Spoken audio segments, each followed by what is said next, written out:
The wind carried a dry whistle across the open plains as the Apache father walked beside his young son, their shadows stretching long over the late afternoon grass.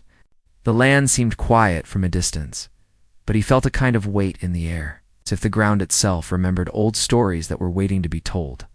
He kept his hand lightly on the boy's shoulder while they moved through the wide field toward the forgotten cabin tucked against the far side of a ridge. The father had traveled many miles with the boy, moving from place to place, trying to find somewhere safe, somewhere steady, somewhere that felt like a home again. The old American frontier held both promise and danger, and every choice he made now shaped the boy's future. That thought stayed with him like a steady drumbeat. The cabin looked worn from years of sun and storms. Its wooden walls leaned slightly as if tired of standing. Grass reached high around it, and one shutter hung loose, knocking softly each time the wind rose. The father paused a few steps away, while his son studied the place with wide eyes. The boy had never had a real home, not one that lasted more than a few weeks. Sometimes it was an abandoned wagon. Other times a canvas shelter in the hills. Life on the frontier had a way of pushing people from one place to another, and the father had learned to keep moving when danger followed too close. Still, when he looked at the cabin, something inside him shifted. It felt like the land had offered them a chance, small as it seemed. They were used to surviving on very little, but this place had a roof, walls, a place to sleep, maybe even a place to breathe without waiting for trouble to come running. The father ran his hand along the rough wood and nodded slightly. It would need work, but he had seen worse. He had rebuilt shelter from nothing but branches and earth. A forgotten cabin was almost a blessing. The boy stepped inside first, his soft steps stirring dust from the floor. The air smelled old, like dry dirt and memories that had been left behind. Light spilled through the cracks in the roof, making thin lines across the room. The father followed him in and studied every corner, scanning the small single room. The stone hearth and the little shelves carved into the back wall. Whoever had lived here once had left long ago, but signs of their life still clung to the space. A rusted pan sat near the fireplace. A wooden stool leaned crooked in the corner. Faint carvings marked the inside of the door. The boy touched them curiously. The father knelt beside him and brushed away the dust. Symbols, simple ones, but meaningful. They spoke of a family, of a place that once held warmth. It made something in his chest tighten. A home touched by others often carried their stories like ghosts, and the father wondered what had driven them out, or what fate had caught up with them. The frontier was filled with such endings. He rose and pushed open the small back door. Beyond it stretched a patch of land that might serve as a garden. Farther to the side stood an old well made of stacked stones. He tested the rope and was surprised when it held. When he drew up a small bucket, the water glimmered clear. The boy grinned when he saw it. It felt like a sign. The father had not felt hope in a long time. He carried the weight of responsibility everywhere he went. Raising a child alone was never easy. But raising one as an Apache man in the old American territories brought its own storms. He had faced whispers, hard stares, and the quiet threats of those who believed he did not belong. He had faced the fear of losing his son to sickness or hunger on the trail. He had fought to protect him more times than he could count, and yet the boy still smiled, still trusted him, still saw the world with a softness that the father prayed would not be crushed. As the sun lowered, they began clearing the cabin. Dust flew into the air. The boy found an old blanket stuffed behind a box and held it up proudly. The father shook his head with a rare smile before tossing it aside. They set the stool straight, swept the floor with a branch broom, and cleared the hearth. Birds called outside as the shadows lengthened. Soon, the place looked almost livable. The father gathered dry wood from a fallen tree and built a small fire inside the fireplace. The flames cast a warm glow over the room. The boy sat close to it with his knees folded, watching the sparks rise. He seemed comfortable for the first time in days. Maybe the cabin could be their start toward something better, but the father could not escape a feeling working its way up his spine. He had spent too long learning how to read the land, the wind, the strange quiet that sometimes warned of trouble. Something about this place stirred a strange tension in him. He kept glancing toward the doorway as if expecting someone to walk in. He could not name the feeling, but it was there, steady and persistent. Outside, the colors of the sky shifted from orange to deep blue. The boy curled against a bundle of fur blankets the father carried with them. He drifted to sleep easily, trusting the safety of the firelight and the sturdy walls around him. The father stayed awake a while longer, listening to the rustle of the grass outside. The night was calm, but his heart was not. When he finally lay down, he kept his hand on the knife by his side, more out of habit than fear. The air felt heavy, thicker than before, as if carrying an old story that wanted to surface. Sleep came slowly. The next morning, the father stepped outside to look over the land in daylight. The valley stretched wide before him. The well sat in clear view, and the cabin stood strong enough to withstand another winter. He breathed deeply, appreciating the quiet. Then he noticed something unusual. Footprints, small ones, not belonging to him or his son. They led to the door, then away into the grass. He looked toward the ridge but saw no movement. The boy came outside, rubbing his eyes, but the father gently guided him back in with a quiet gesture. He followed the footprints into the field, keeping low and listening hard. The trail circled the cabin once, maybe twice. Whoever it was had been watching. And recently, the father returned to the doorway with a heaviness sitting in his chest. Someone knew they were here. Someone had come close enough to study them. And someone might come back. He pushed the door open to step inside, but stopped cold when he saw the boy staring wide-eyed at the far wall. The child's hand trembled as he pointed at the shelf. The father followed his gaze and felt the breath shift in his lungs. Something new was sitting there. Something that had not been in the cabin the night before, and that was when everything began to change. On the shelf sat a small bundle wrapped in faded cloth. It had not been there the night before. The father was sure of it. He had checked every corner of the cabin, every crack in the wall, every loose board on the floor. Yet now, in the soft morning light, the bundle rested there as if it had always belonged. The boy looked from the bundle to his father with fearful eyes. The father lifted a hand, asking him without words to stay back. He moved slowly across the room, each step careful. The fire in the hearth had died to gray ashes, and the room felt colder than it had any right to feel. He reached the shelf and stared down at the bundle. The cloth was old but neatly tied with a strip of leather. It was not the work of a careless hand. He picked it up and felt its weight. Light, but not empty. The boy whispered, asking what it was, but the father did not answer. He listened instead, ears tuned for any sign of movement outside. Only the wind and a faint bird call reached him. Whoever had come in during the night had left no other sign, no mark on the door, no broken lock, no creak loud enough to wake him. That troubled him more than the bundle itself. At last he loosened the leather tie and folded back the cloth. Inside lay a small piece of dried meat, a handful of corn kernels, and a carved wooden figure no longer than his finger. The figure was shaped like a person, simple yet careful, with the lines of a dress cut into the front and hair flowing down the back. A woman, carved by someone who had taken their time. The boy stepped closer. "Food," he said softly. His voice carried relief more than fear. To a child who had gone hungry on the trail, food meant kindness. But the father saw something else. This was not just food. It was a message. Someone knew they were here.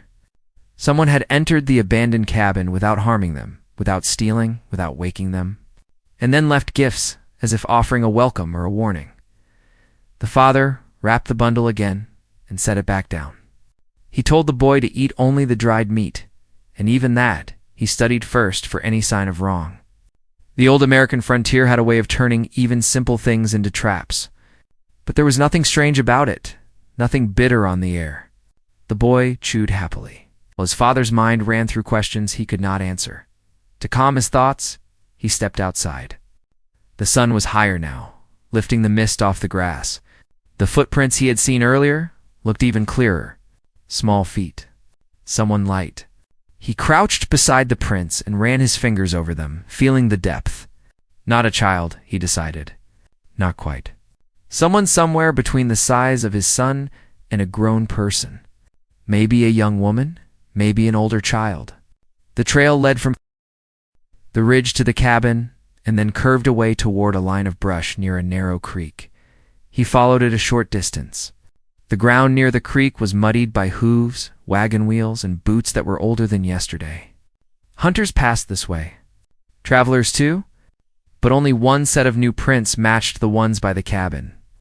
They disappeared where the grass grew thickest, and beyond that the land opened up toward the distant hills.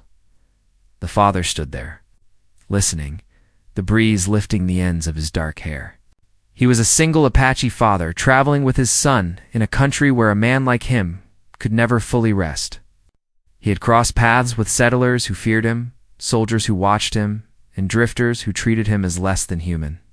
Yet someone here had stepped quietly into his shelter and left help instead of harm. He did not know whether to be grateful or wary. On the walk back to the cabin, memories rose up from his past. He had once lived with his people in the hills far south of this valley. They had horses, strong lodges, and stories that reached back through the generations. He had a wife, with a laugh as bright as fresh water over stone. For a time, life felt balanced. The boy had been born in a season of plenty, but the world was changing. New roads, new towns, new fences, spreading over lands his people had always walked. Misunderstandings turned to anger. Anger turned to violence. The father still remembered the night the soldiers rode near their camp, the way fires burned higher than they should, the sound of screams and gunshots echoing through the dark. When the dust settled, he and his small son were left with little more than the clothes on their backs and a horse that grew thin as they traveled. He had chosen to leave those hills, rather than stay and fight a losing battle. He believed his son deserved more than blood and bitterness. The old American West was hard enough without raising a boy inside a war. So he moved and kept moving, searching for a resting place where no one cared about the color of his skin or the language. He spoke under his breath. The abandoned cabin had seemed like such a place. Now with the bundle on the shelf and the unknown footprints circling the house, that hope felt shaken but not broken. Maybe this valley held a different kind of future, one shaped by strangers whose intentions were still hidden. Inside, the boy arranged small stones near the hearth, as if building a little village. Children always made worlds out of what they had. The father sat down beside him and asked how he had slept. The boy smiled and said the cabin felt warm, that the walls made the wind quieter. He said he liked the sound of the fire crackling at night. He said this place felt almost like the stories his mother used to tell, about houses that did not move. The father's chest ached at the mention of her. He spoke gently about her bravery, about how she had once stood between him and trouble when a group of men in a town tried to push him away from a well. She had not been Apache. She had been a frontier woman used to hard work and dry land. Many did not understand their life together, but they had built their own small world anyway. Losing her was what had turned him from a husband into a single father on the trail. He did not share all those memories with the boy. Some grief was too deep for a child. Instead, he reminded him how his mother had always told them to listen to the land. Nothing happened without a sign. The bundle, he said, might be a sign. It might mean danger, or it might mean they were not alone in their search for a home. As the day passed, the father focused on making the cabin secure. He tested the door, patched cracks in the walls with mud, and cleared the tall grass away from the windows so he could see better at night. He checked the well again, then walked the edge of the valley to learn every hill and hollow. The old American landscape around them seemed peaceful, but he knew how quickly peace could be broken. Near the creek, he found an old washing line stretched between two posts. Half buried in the dirt beneath it lay a small wooden clothespin. It matched the color and carving of the little figure left in the bundle. This cabin, he realized, had once belonged to a family that cared about small, simple things. Someone from that family, or someone connected to them, was likely still nearby. All afternoon he sensed eyes on him, though he never caught anyone watching. Birds took off suddenly from the brush. A rabbit bolted across his path. Once he caught sight of movement on the ridge and turned quickly, but by then only the grass swayed. When evening came, the father and son sat by the fireplace, sharing a simple meal of cornmeal cakes and the last of the dried meat from their journey. The boy kept glancing at the shelf where the bundle had been. The carved figure now stood alone on the wood, leaning slightly forward, as if listening. The boy asked if they should leave it there. The father studied the small figure's simple face. It did not feel right to hide it away, as if denying that someone had reached out to them. Yet it did not feel safe to ignore it either. He decided to leave it where it stood, visible, so that whoever had placed it there would know it had been seen. Then he banked the fire and placed his son's sleeping roll closer to the wall, away from the door. He lay down near the entrance with his knife and bow within reach, sure if they would face kindness or danger before morning. Night settled over the valley. The wind changed direction, carrying with it the faint smell of smoke not from their own fire. Somewhere out there, another fire burned. Somewhere out there, another person watched the same sky. The father drifted in and out of sleep, ears sharp to every sound. The boy slept deeper, turning once or twice, but never fully waking. In the dark, the carved figure on the shelf seemed almost alive in the glow of the banked embers. More than once, the father opened his eyes and thought he saw its shadow move. When the first pale light of dawn crept through the cracks in the wall, he rose and checked the door. It was still barred. The windows had not been touched. Yet when he turned back toward the shelf, his heart lurched. The little carved figure was no longer alone. Beside it lay something new. Something that had not been there when he closed his eyes. Beside the little carved figure lay something small wrapped in a strip of pale cloth. The cloth was cleaner than the bundle from the day before, almost new and folded with care. The father stood still, his hand tightening around the edge of the shelf. He had checked this room in the night more than once. No one had entered through the door. The windows were unbroken. Yet someone had found a way to get close again. The boy sat up on his blankets, rubbing his eyes. He followed his father's stare and went quiet. He had learned enough on the trails to know when his father was uneasy. The father reached for the cloth and lifted it slowly. Inside lay three things: a small piece of soap worn thin, a simple metal hairpin, and a bit of folded paper with marks on it. The paper troubled him most. He could read some English from his time around forts and trading posts, but not all. The script was careful, but a little shaky, like the hand of someone who did not write very often. He sounded out what he could, lips moving without a voice. The words came together slowly. Please stay. Do not fear. We need this place too. He read it again to be sure he had not made a mistake. Then he folded the paper back up and slipped it into his belt. The message turned their quiet valley into something more tangled. Whoever watched them had not only stepped into the cabin again, but had written to him as if trusting he could understand. The use of "we" caught his attention most. He and his son were not the only ones searching for shelter. The boy asked if the note meant they had to leave. The father did not answer right away. He looked around the small room, then out through the doorway at the pale morning sky. On the old American frontier, a man did not simply claim a place without expecting someone to challenge him. The cabin might have been abandoned for a season, but that did not mean its story was over. Now he had to decide whether to hold his ground or move on. He told the boy they would stay for now. A single Apache father with a child could not keep running forever. Moving meant hunger and cold and risk each time they crossed paths with others. Here they had water, a roof, and a bit of land. If the owner of the note wanted to talk, they would have to show themselves. He would not chase a ghost. Still, he knew better than to sit and wait. After they ate a small breakfast, he set the boy to gathering dry twigs near the cabin while he went to scout the ridge. He moved in a low, steady path through the grass. Following his memory of yesterday's footprints and searching for new ones, the sky stayed clear, but his mind churned. When he reached the higher ground, he crouched and scanned the valley. From here he saw the cabin small and quiet, smoke rising from its chimney. Beyond it, the creek glinted in the light, and the line of brush clung close to its bank. To the north, in the far distance, dust floated above a faint road where wagons sometimes passed. Civilization creeping further into wild land. A soft crack of a twig made him turn. A figure stepped out from behind a cluster of bushes on the slope above him. It was not a soldier, not a hunter. It was a woman dressed in a plain frontier dress faded by sun and wear. Her hair was light, tied back with a strip of cloth that matched the one he had found around the soap and hairpin. Her hands were empty and raised slightly, as if to show she held no weapon. For a moment, neither of them moved. The father straightened, but kept his muscles ready.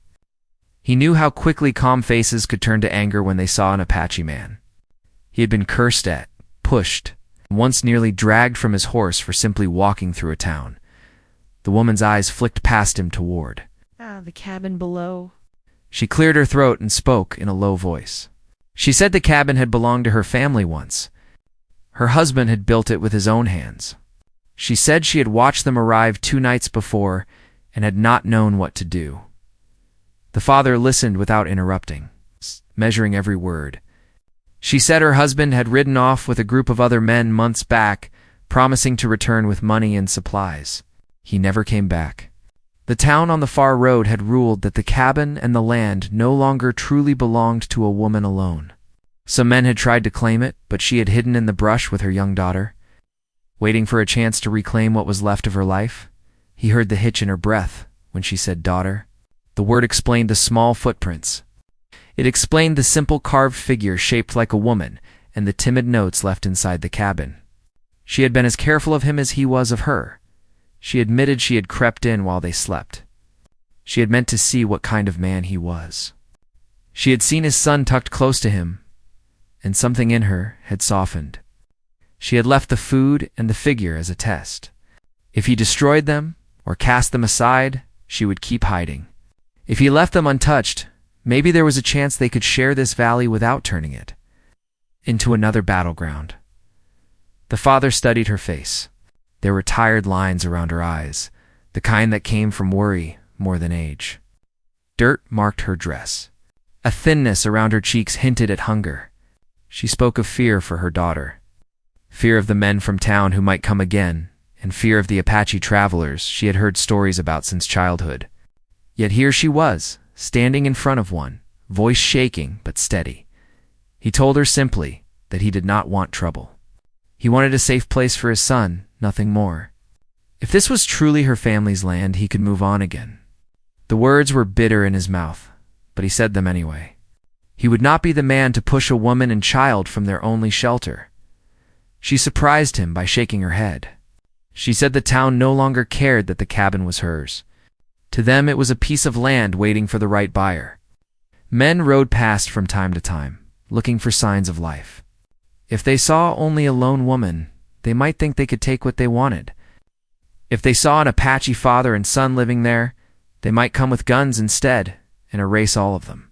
Either way, the danger was real. Her eyes dropped to the ground. She said she had hoped that maybe, just maybe, sharing the place could keep them all alive. A man skilled in tracking and fighting might scare off drifters. Her knowledge of the nearby town and its people might warn him of trouble before it arrived. Together, they might hold the cabin long enough. Let's build something that looked like a life. The father felt the pull of her words and the weight of his caution. Trusting her could mean safety. It could also mean walking straight into new conflicts. He thought of his son's smile by the fire and the way the boy had called the cabin warm. He thought of how many times he had turned away from possible shelter, always running at the first sign of risk. He asked where her daughter was. The woman stiffened, then glanced toward the brush. A small face peered out from behind a clump of tall grass. A girl with light hair and wide dark eyes stepped slowly into view. She clung to a little rag doll, but did not hide. Children sensed more than adults. She watched him with the same wary curiosity his son had shown the cabin.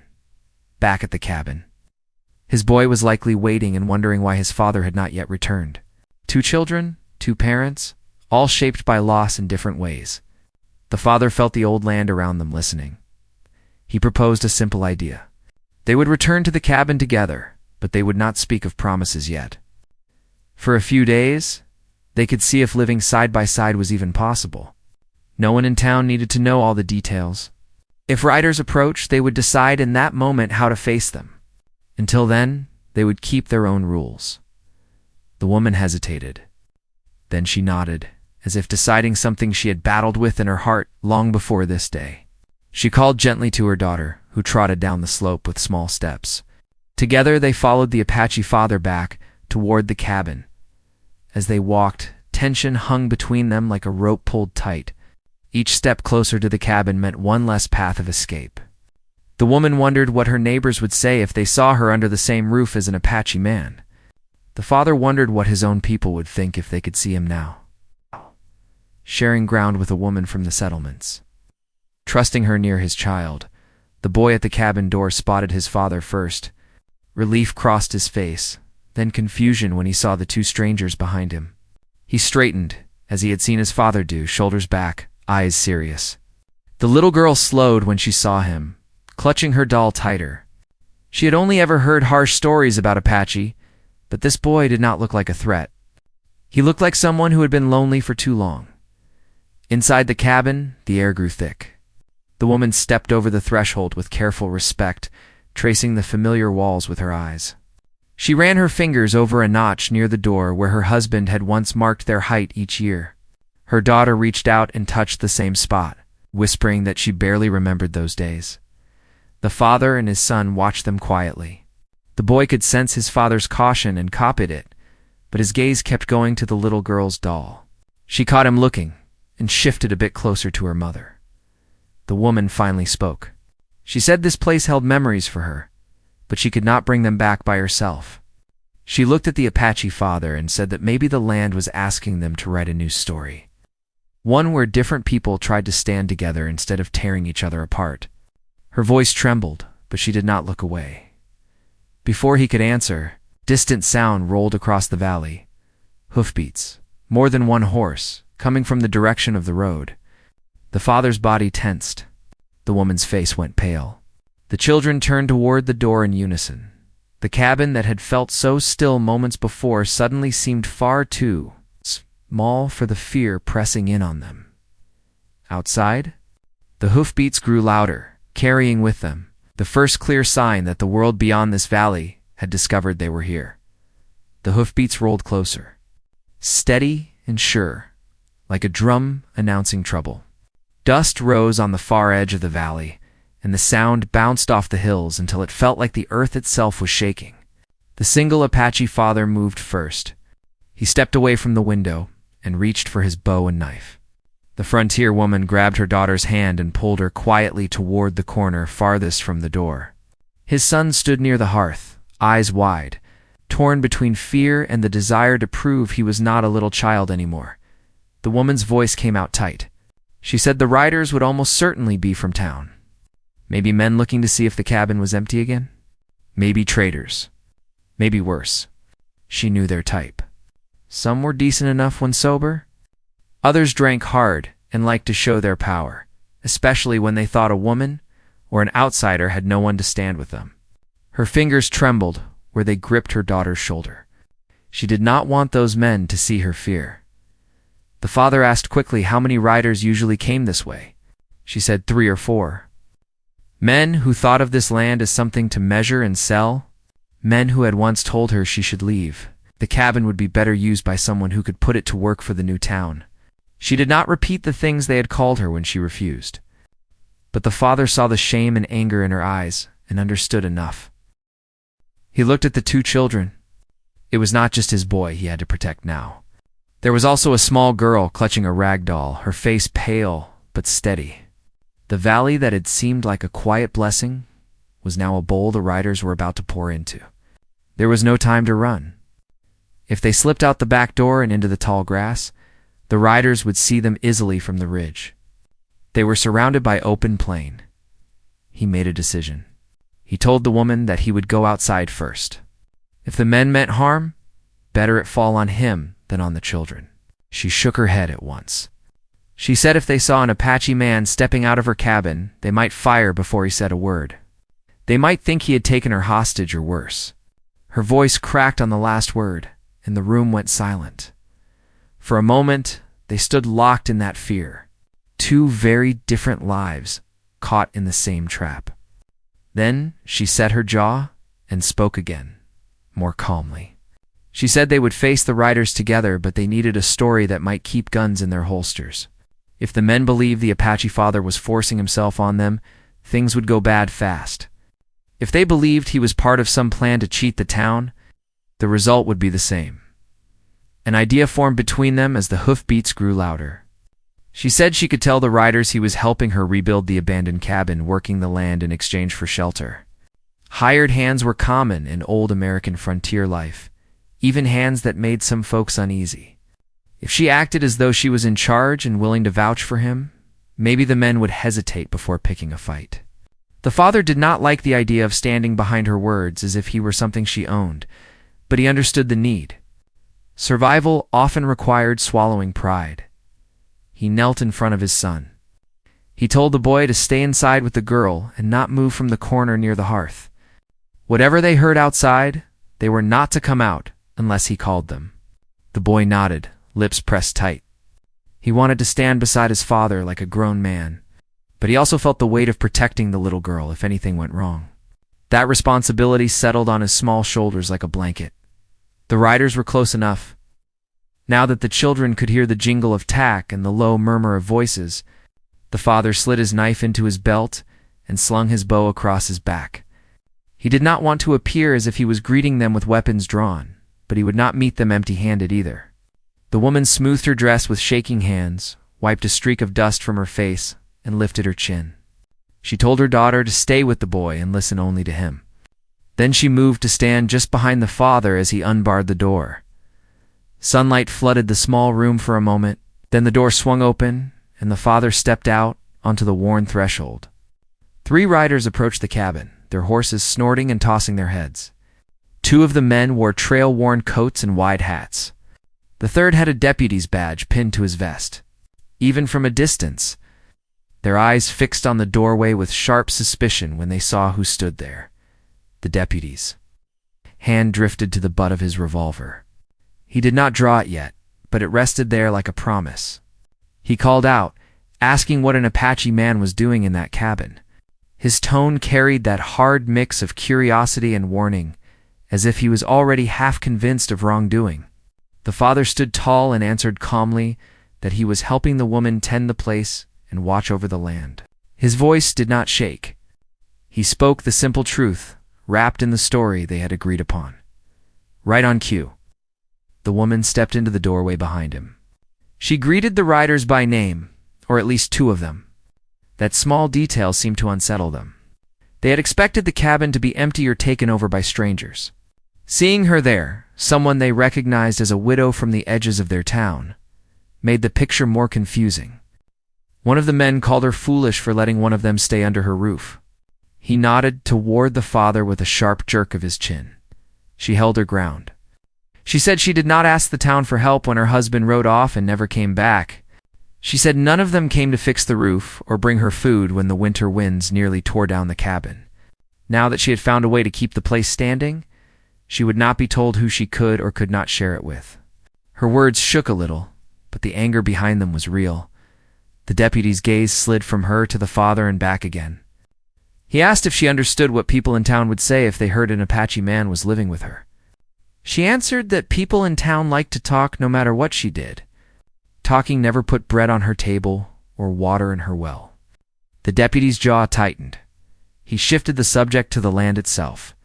He said there had been new talk in town about selling the valley to a rancher who wanted more space for his cattle. He said the town council had grown tired of unused land and wandering settlers. When he looked at the cabin again, there was a glint of something like greed in his eyes. The father recognized it. Men who saw land only as money had burned many of his people's camps.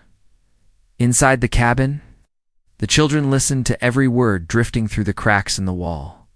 The boy kept one hand on the girl's arm, as though his touch alone could keep her safe. She clutched her doll and whispered questions he did not know how to answer. She wanted to know if the men would make them go back to hiding in the brush. He wanted to tell her no, but he had learned not to promise what he could not control. Outside, the deputy dismounted. The other 2 men followed his lead. Dust settled around their boots. They walked toward the door with the slow confidence of men used to being obeyed. The father moved a half step forward, unconsciously placing himself between them and the woman. She noticed the gesture and drew a deeper breath. As if taking strength from it, the deputy said the town could not have this valley turned into a camp for strays and outsiders. He said the council might still let her stay, but only if she agreed to certain terms.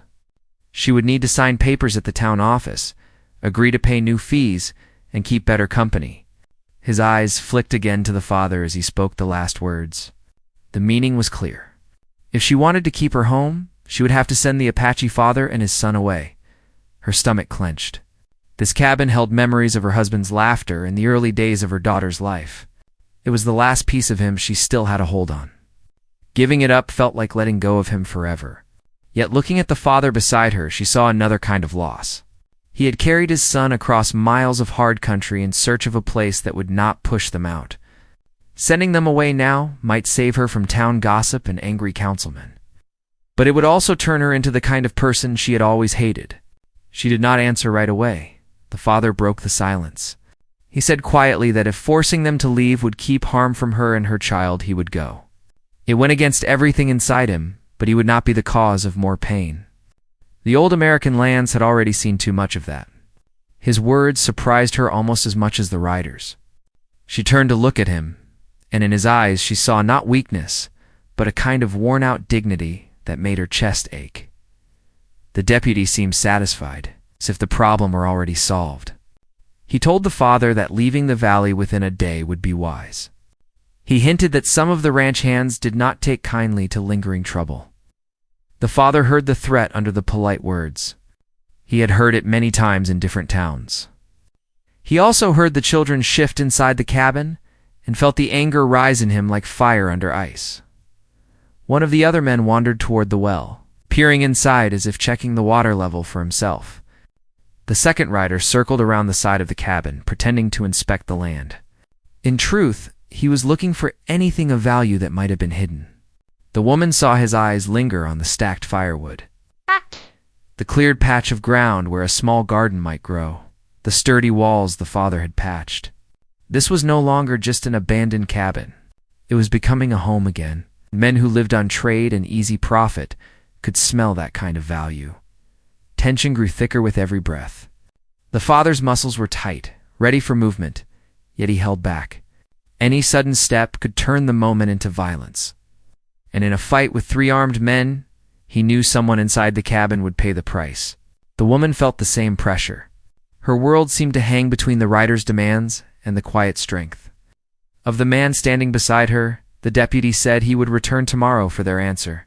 He wanted to see the Apache father gone and the cabin standing with only the woman and her child inside. He warned that if things were not arranged the way the council expected, they might bring more men next time. Men who would not bother with papers and soft threats. He stepped back toward his horse. But his eyes stayed on the father, measuring him. The other men finished their slow circle around the cabin and mounted up as well. Hooves pawed the dirt. The 3 horses turned toward the far edge of the valley, dust already starting to rise again. Only when they were nearly to the ridge did the deputy twist in his saddle for one last look. His gaze lingered on the cabin, then on the woman, then on the Apache father. It carried a promise. Whether it would be a promise of future peace or coming trouble was still uncertain. Inside the cabin, 2 children rushed to the doorway as soon as the riders were far enough that their words could not be heard. The boy grabbed his father's arm, asking if they had to leave again. The little girl clung to her mother's skirt, begging in a shaky voice not to go back to hiding in the cold grass. The woman looked at the Apache father, torn between fear and stubborn hope. The sun was dropping toward the rim of the hills, painting the valley in long shadows. They stood there in the doorway, 4 figures outlined against the wild old American land.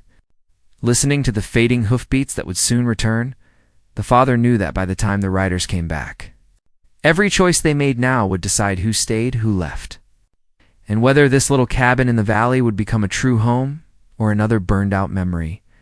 The cabin grew quiet after the riders disappeared over the ridge. But the quiet did not feel peaceful. It sat heavy in the air, like a pause before a coming storm. The father stood in the doorway, watching the dust settle back into the valley. The woman stood beside him, her daughter pressed close to her hip. His son lingered behind him, eyes full of questions he was too afraid to ask out loud. The four of them simply breathed together, letting the weight of the moment pass through them. When the father finally stepped back inside, the woman followed. Both children watched their faces, waiting for something that would tell them what came next. The father set his bow aside, sat on the stool near the hearth, and rubbed a hand over his face. The flames burned low, making the small room glow in warm tones. The woman let out a long breath and said the riders would not return with kindness. She said she had seen that look before. The town had already made up its mind about this valley. They wanted the cabin cleared. They wanted the land claimed. They wanted control. The father listened, but a different kind of strength began to settle in his chest as she spoke. He had been running from trouble for years, running to protect his son, running because danger always seemed bigger than the places he found. But now, the cabin behind him felt like more than shelter. It felt like a place that deserved defending. A place that had brought these four lives together when they needed it most. He knew the risk. But something inside him whispered that leaving would only make them wander into more hardship. He looked at the woman. She was tired, but she stood with her chin lifted, as if the ground beneath her feet belonged to her as much as her breath. He saw no fear in her eyes now, only determination. She said she did not want him and his son to leave. She said the cabin had room for more than her grief. If she had to face the council, she wanted to face it with someone who had already proven he would protect the innocent. The father felt his throat tighten. To be trusted by someone who had every reason to fear him was a rare gift. That night they sat together and made a plan. The riders would come at sunrise. They would expect weakness. They would expect fear.